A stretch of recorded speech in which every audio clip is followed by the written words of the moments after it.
Now I would request the chairperson and the co-chairperson to please invite the speakers for this first scientific session.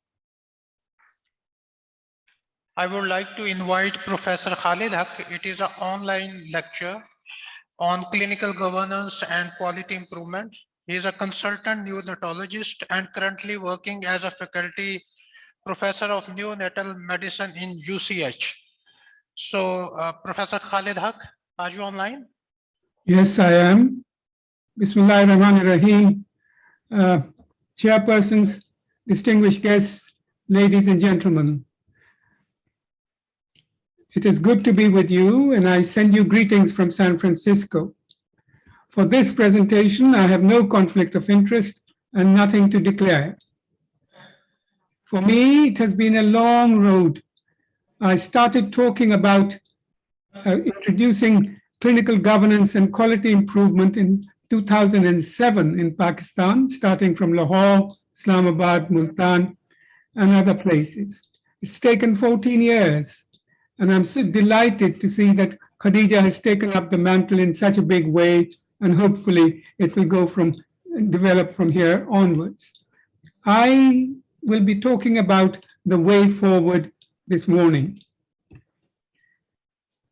Clinical governance between 1994 and 95, Dr. Boslin, a cardiac anesthetist, exposed the number of deaths in post-cardiac surgery, pediatric cardiac surgery at Bristol Royal Infirmary.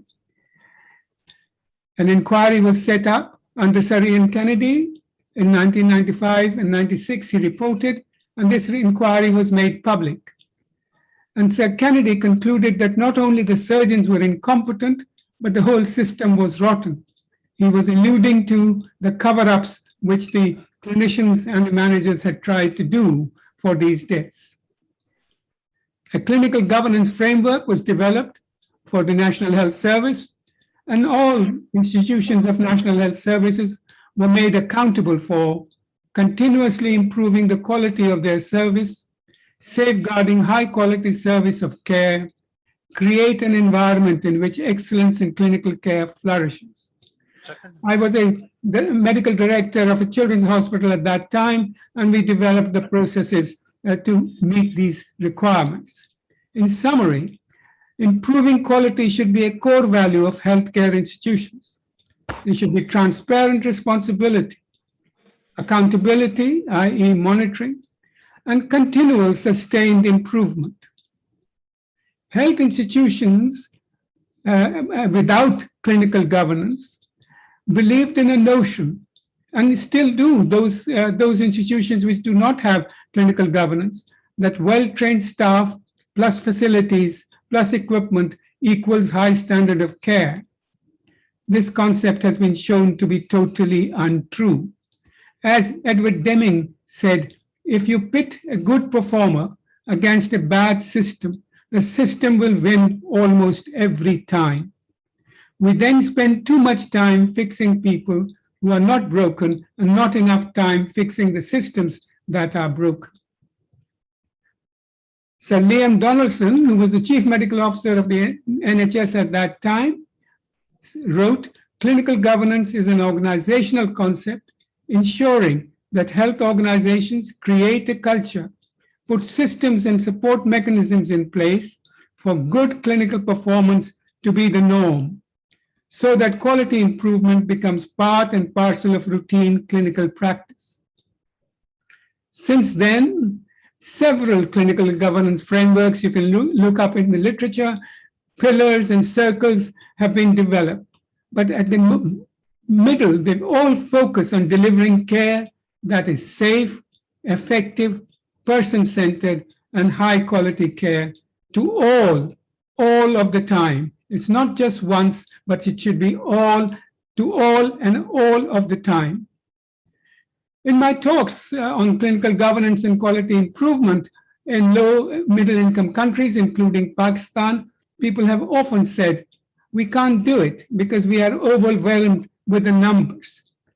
But I tell you, my answer to them is this: don't we all continuously want to improve our standards of patient journey and care? This is a picture I took in Multan, where this couple brought this 1-day-old baby, having walked 10 miles to reach the hospital, and then they were going from one department to the other carrying their baby. We all want to reduce risks to the patient and staff. We want to learn from our mistakes. We want to practice evidence-based medicine. We want to promote a no-blame culture, increase sense of fulfillment for all, patient and the staff, make sure that everyone working in our institutions or services understands their role, shares responsibility, is accountable for ensuring clinical quality and safety. Success of clinical governance is really recognizing the partnership and cooperation from every member of the staff, from cleaner to the boss, allocating responsibility, accountability, developing processes which are of honesty, transparency, and equitability. Clinical governance has two variants. One, variance reduction, to drive up standards of care through audit, development and implementation of evidence-based guidelines. Two, monitoring through systems of robust processes of quality improvement. Measure the performance of practitioners and organizations, that is collecting data, improving on what we do, good or bad, reducing errors, risk management, fostering lifelong learning, appraisal. So, in essence, clinical governance is in three parts. Audit, which Irfan is going to talk about, accountability, professional development, and appraisal, which is not being addressed in this conference, and quality improvement, which I'm going to talk about. The purpose of quality improvement is to bring about measurable improvements by applying systematic change methods and strategies. So what is quality improvement? I will talk about that. I will tell you the difference between quality improvement, quality assurance, and quality control. These are not the same things. Why quality improvement in healthcare? Which method of quality improvement is ideal for healthcare and how it helps? What is quality improvement? It's the use of a deliberate, defined, continuous improvement process in efficiency, effectiveness, performance, accountability, equity, and measurable outcomes, as opposed to research which aims to generate new knowledge. Why is quality improvement important? Because we all want to be better. We all want to improve our services. It needs little or no money, unlike research. It is an important existing system of care and improvement. As you know, science is advancing very rapidly, and patient care is advances much slowly. But what quality improvement does is tries to reduce this gap, so-called the quality gap. So what we mean by quality improvement is applying what we know, but doing it better. These are the giants of quality improvement and quality control. Walter Schwartz, working in General Motors, was a statistician. He developed a list of where each part of the car should be. Edward Deming, whom I've already quoted, was the pioneer of total quality management. And he said, if you can't describe what you are doing as a process, you don't know what you're doing. Paul Battleton, a pediatrician in Dartmouth, made a very clear statement. Every system is perfectly designed to get the result it gets. So if you have a bad system, you will get a bad result no matter what you do. If you have a good result, a good system, the results are likely to be good no matter what you do. Don Bevick, a physician, took it further. So how to change the results? If you're getting bad results, how do you change that? You change the system. And I'll give you an example from industry. These are ball bearings. The industry making ball bearings. The balls, quality control is that all the balls should be of the same size. Those which are not of the same size and the same quality are rejected and discarded. Quality assurance, on the other hand, is the process and the procedure which makes sure that all the balls are the same, which assures quality assurance. So quality control is to control that every ball is the same. Quality assurance is the process which makes sure that the balls are the same. What is quality improvement? Quality improvement is continuous and deliberate process of improvement to make these balls better. So this is a great difference between quality control, quality assurance, and quality improvement. Now, of course, in industry, you can discard these balls which do not meet your quality, but you cannot do that in healthcare system. If you take a group of hospitals or in a hospital, different departments, some will be performing very well and some will be performing poorly. The average will be in the middle and you will get a bell-shaped curve. If you want to talk about quality assurance in healthcare and follow industry, what you will have to do is to discard those which are not performing well. Now, you can't do that in healthcare because you cannot close a hospital or stop a service because that will affect patient care. So what do? You do quality improvement. What is that? You try and reduce the gap between those who are performing well and those who are performing poorly. That is, you reduce the variation between the two. So here, the gap is not reduced, but these elements are discarded, whereas here, the main aim is to reduce the gap between those performing well and those performing poorly. Every hospital, every healthcare institution must provide optimal care in safety. It should be timely, it should be effective, it should be efficient, it should be equitable, it should be patient-centered. And then when you have done all that, you should reflect what is your quality, because that is what is going to increase the value of your hospital, of your institution. And if you're going to compete with the world, this is what everybody is looking for. What is the value of your quality in your hospital? Quality improvement, it has three standards: clinical standards, non-clinical standards, and personal standards. Clinical standards, agreement on a suitable standard against which improvements can be measured, literature review, or through regular audits. Non-clinical standards deal with structure, health and safety, risk management. Personal standards deal with individual practitioners, knowledge and management, continuous medical education.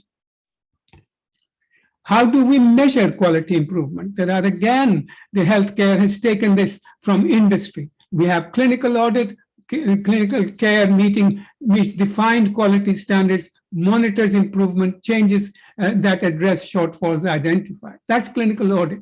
Some institutions use what Toyota has developed called the lean process, focuses on efficiency through minimization of waste, errors, and delays. Motorola is the Six Sigma. It reduces variation by using data, defines, measures, analyzes, and improves and controls. Total quality management, I've already talked about, achieves long-term success by focusing on customer satisfaction. And of course, the American society is specific, measurable, achievable, relevant, and timely. This is how you measure quality improvement. But of course, all these require data. If you don't have data, it's just an opinion. I talked to a number of people in Pakistan and in other countries, and they say, my unit is the best. And I ask them, how do you know? What is the data? And they say, no, I know my unit is the best. But that is just an opinion. That is not how you measure quality improvement. Quality improvement, the first standard is, of course, meaning continuous audit. You cannot manage what you cannot measure. An audit does the measure. You can have data without information. As somebody was saying earlier in the introductory part, that you can have the numbers. We have seen 10,000 patients, but you cannot have information without data. If you don't have information about that number of patients you have seen, it is a useless information which you have. With apologies to Irfan, I just want to present to you two audits which I did when I was visiting when I was visiting Pakistan as back as 2008 in a large neonatal unit. The objective was to determine cost in appropriate use of selected modalities. I looked at inappropriate use of radiology, inappropriate use of transfusion of blood products, and inappropriate use of antibiotics, and compared it with the NICE guidelines of UK. 60% of radiology was inappropriate, 90% of transfusion of blood products was inappropriate, 34% of antibiotics were given inappropriate. If you costed that out, the total financial cost of inappropriate use would be 16,040,000 rupees per year. How many nurses can we employ with that money? How many other things we can do to improve quality? In December in 2019, we published a paper looking at antibiotics used in neonatal units in every province and the center. And we found that for every one infected baby, between 1 in 35 to 1 in 171, this was a teaching hospital, were given antibiotics. That is mean of 1 in 88, one infected baby, for one infected baby, 88 babies received antibiotics. If you project it nationally, 31,300 babies were receiving antibiotics unnecessarily. Cost of this, who knows? Resistance, we all know. But knowledge is there. I have given this knowledge, for example. But knowledge is not power. On its own, it's not power. It is implementation. It is implementation which is the power. What about quality improvement and structure? Is your building safe? Have you got fire safety in place? Is there ongoing monitoring in place? E.g., are your fire extinguishers working? Do the staff know how to use them? Do your staff know where they will evacuate patients in case of fire, and which patients will they evacuate first? We all know that if there is fire, we should evacuate patients, knowing the right thing to do. But actually doing it right are two different things. And have we got that structure in place? What about the risk management? Provision of infrastructure and staff at health facilities without ongoing monitoring of processes is at best inefficient use of resources, and it's worse, associated with poor outcomes. We are giving oxygen, for example, in many neonatal units in Pakistan and in other lower middle income countries without monitoring saturation. How many babies are making blind? Do we know? We are misusing antibiotics. We're developing multi-drug resistance. Does your institution have or collect data on preventable adverse events? What are they? They are events which can cause harm inadvertently. In Canada, out of 2.5 million hospital admissions, there were 13.5% preventable adverse events, 1 in 5 dying or suffering permanent disability. In the United States, over 3 million incidents a year, 15,000 deaths per month. Do you know the status in your hospital? How many adverse events take place? Who should be reporting them? Everyone should be reporting them. What should be reported? Just the facts, not other things. Why report? We need to identify cause. We need to develop a strategy to prevent recurrences, learn lessons, not to punish. That's, as Albert Einstein said, the only mistake in life is the lessons not learned. Who is to blame if there is an incident? Do we have a no blame culture? Or do we blame it's you, it's me, or somebody? It's not me, there's somebody else's fault. No disciplinary action should take place except where the omission are malicious, criminal, or constitute gross professional misconduct. Our chief guest said to err is human, but I would add to cover up is unforgivable, and to fail to learn is inexcusable. Here is a baby whose foot was smacked by the anesthetist who, this baby was delivered by cesarean section just to make this baby cry. What are the levels of investigation? That depend on the extent of harm to the patient's and assessment of recurrence, by accounting circumstances of events, not just incident itself. If the risk of harm is high, then you need to perform root cause analysis.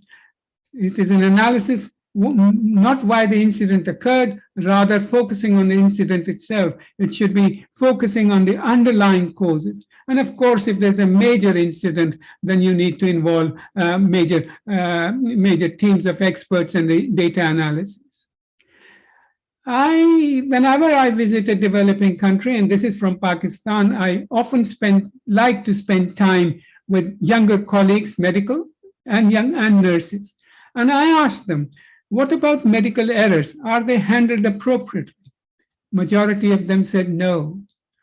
I asked them, do you know the appropriate channel to discuss safety issues? They said, yes, but it is difficult to discuss these errors. Why? Because of fear of punishment. When you look at this in detail, there are people involved. Managers are not trained in safety and managers resort to blame. It's a blame culture. It's a hierarchical culture. We blame the lowest possible denominator. And that is where it needs to change if you're going to change quality and improve quality.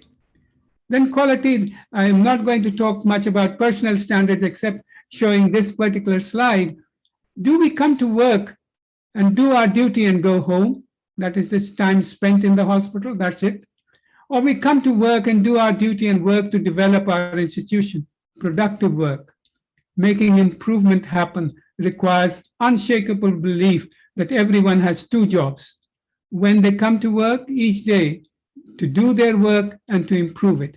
How many of us do that on a daily basis? Dedication, compassion, and hard work are all very important. But ladies and gentlemen, without clinical governance and quality improvement, you cannot provide high quality care and you cannot turn your vision of excellence into reality. Without clinical governance, mediocrity is inevitable. It's easy. It's not difficult to set up. You need to establish an organization and a framework. Your seniors need to get together and set up a clinical governance committee to develop clinical governance framework unique to yourself, unique to your institution. Set up a quality improvement and risk management group, a clinical audit group, and a staff development group. These will review, think through the priorities, get consensus, implement and deliver, and document and demonstrate how you have improved quality. I will just mention quality improvement and risk management. There is a checklist. You need to prepare if you're going to be developing a quality improvement team. There's a checklist. That team needs to define the project aims and objectives, collect baseline data, understand what we are going to accomplish, identify the core team, and please resist the temptation to do wholesale changes because that is never going to happen. You need to start small. Communicate your plans, use the data which you have, understand the processes, and dispel assumptions that we are okay, we are fine here. No, you're not. Look at it, everything, and then implement it and evaluate and celebrate it. You need to ask your questions, but before starting quality improvement, keep it simple, but make it smart and learn by doing. What are we trying to achieve? How will we know if the change is an improvement? What changes can we make that would lead to improvement? How do you select what quality improvement program you're going to do? You need to identify what are your priorities. You need to put them in a number. I tend to use a priority matrix and I scale them, whether it is impactful, whether it is important for me, whether it is within my control, is it easy to implement, is it cost effective, and can I do it quickly? And once you do that, you will get a score and you start with the highest scoring factor, which you can start doing quality improvement. Before you start, please emphasize on quality improvement, not quality assurance. You cannot have quality assurance in healthcare. We're all unique. Each patient is unique. Each department is unique. Each hospital is unique. Avoid mystical language. Don't use jargon. relate to what matters to clinicians. If you're going to use it, relate it to something which is relation, clinicians can relate to it, recognize and accommodate workload. Don't put added extra work onto them because they will not then join you. Provide the relevant data to them to say why you're doing what you're doing, and highlight the academic aspect because these are publishable things. You can publish and get your name in literature. And of course, some people will say, oh, you're only doing it because you want to save money. Yes, it may, quality improvement may save money, but that is not the principle. That's not the idea. And there are many tools which you can use to do quality assurance, process mapping, fishbone diagram, the PDSA, Pareto charts. There are so many which you can apply. I'll give you one example which we did in another developing country. First is the thought process. Clearly identify the problem, but be smart.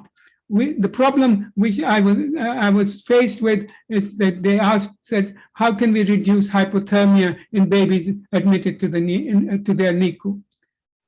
Was this statement smart? No, it was not.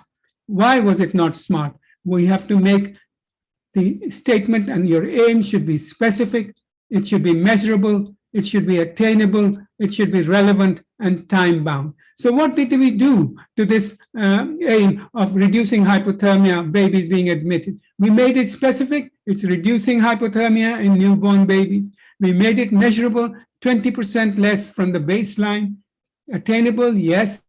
Relevant, very relevant. And we made it time-bound. In 3 months, we would get that to that figure. And then we applied the PDSA cycle where you plan what you're going to do, who, where, when, and how much. Think small, think smart. Then we did that, we carried it out, we measured, and we analyzed. And what did we learn? And then we decided whether what we had learned to either adopt it, adapt it, or to abandon it.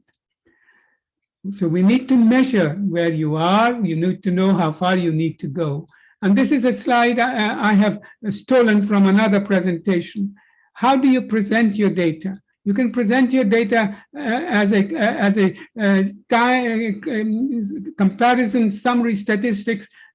3 units wanted 1 change. They all did that. And if you do this, look at the summary statistics, that incident fell from 70 to 30%, and everyone said, well done, well done. But if you look at each unit, this particular unit, when the change occurred, it fell down below the mean and sustained that improvement. This particular unit was going down already. This intervention made no difference, this change made no difference to this particular unit. This particular unit, when it changed, it went down, but it slowly crept up, so it was not sustained. So you need to do what this unit has done, is to have sustained improvement and present it in this way, which is called the run chart, rather than presenting it in summary statistics. You can present your data as you like, in raw data, arranged by age, visually sorted out groups. I like to present the data as a run chart, and I find the best way to explain to people and get them on board is to give them a story of how we have reached where we have reached. In this process of trying to reduce hypothermia to the neonatal unit, we looked at who were the people involved, what were the procedures involved, what were the places, the delivery room, the ER, and where, and what are the current policies. We then put them on a post-its and a series of things. We looked at every step to see where we can, how we can solve the problem. So we identified the drivers who have more impact on this, our aim. We established how we will measure the record and record our change, that is on the run chart. We mapped and explained the process, engaged our partners, obstetricians, midwives, managers, implemented the change and aimed for a small gain of 20% reduction. We achieved our goal just by placing a hat, a cap on the first contact of the baby, and we were able to do that and reduce the incidence of hypothermia and sustain it. We shared and publicized it, and 3-4 hospitals followed our example. And then we started to prepare upscale to do the next cycle to make sure that no baby was hypothermic, not just 20% less, but 0% hypothermia. The enablers of quality assurance must get leaders to support you. If you don't have leaders to support you, you will not get quality improvement in your institution. It should be multidisciplinary. You should have motivation, but most importantly, you should share the result so that everybody sees it, and then it is infectious and people start doing it. As has been alluded by in the introductory session, we have a hierarchical system, and that makes implementation of quality improvement difficult. We have apathy, we say we have overload, we lack engagement, and then there are some cultural issues too. But if you want to have a quality culture in your institution, you need to get seniors, you need to have staff empowerment, teamwork, collaboration, continuous process of improvement, infrastructure, and patient focus. I think, ladies and gentlemen, it's time to embrace quality assurance and clinical governance. It's not easy, but it starts with three things: attitude and commitment at leadership level, establishing robust processes, and developing a shared vision. To make things better is an attitude. It's not a choice. It is something some people want to do, and many do not. As Abraham Lincoln said, commitment is what transforms promise into reality. So it needs commitment from all and every single person working in an institution. They should have a shared vision.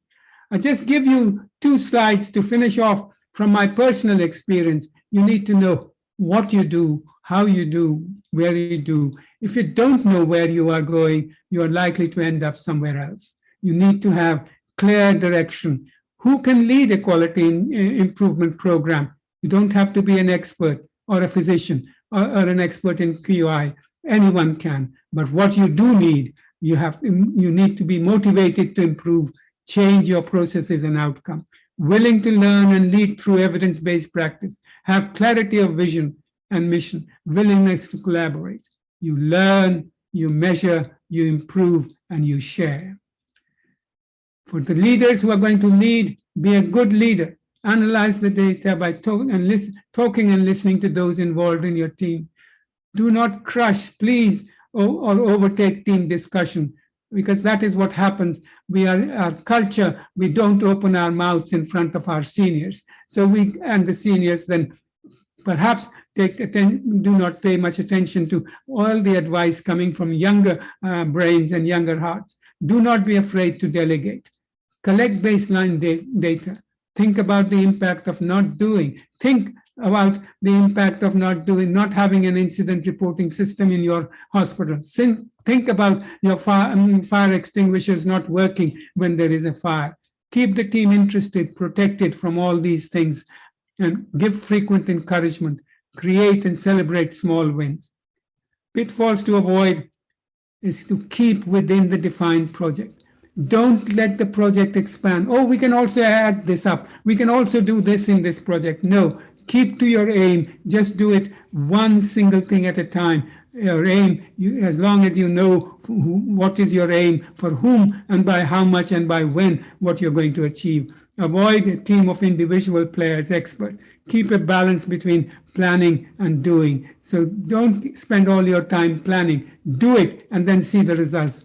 So, ladies and gentlemen, quality improvement and clinical governance is being better, being right, being able to learn, being up to the job, and being open. It is your decision whether you do it or you don't. My job is to just tell you this: Mali da kaam pani dena, bhar bhar mashke paave. Malik da kaam phal phool lana, lave ya na lave. Thank you, ladies and gentlemen, for your attention.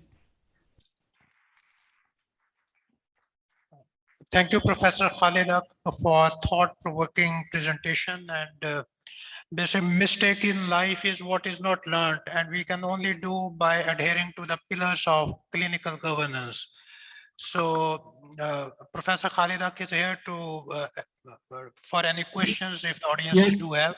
There is a mic in the center. You can come in the center and can ask questions. Any comment, query, question? Professor Irfan Khaja.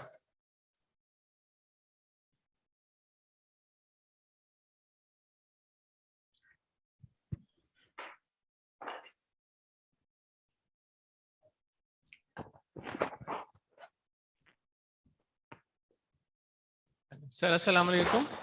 Alaikum salam, Zirfan. Sir, since we started quality improvement in our university, the biggest challenge is from the seniors. And what they think is that they are exposing themselves by finding their own problems and mistakes. My question is that all of your presentation has been, as usual, remarkable, but how to implement this culture of quality improvement? You very well know our people, our thought process, how to implement it in our system.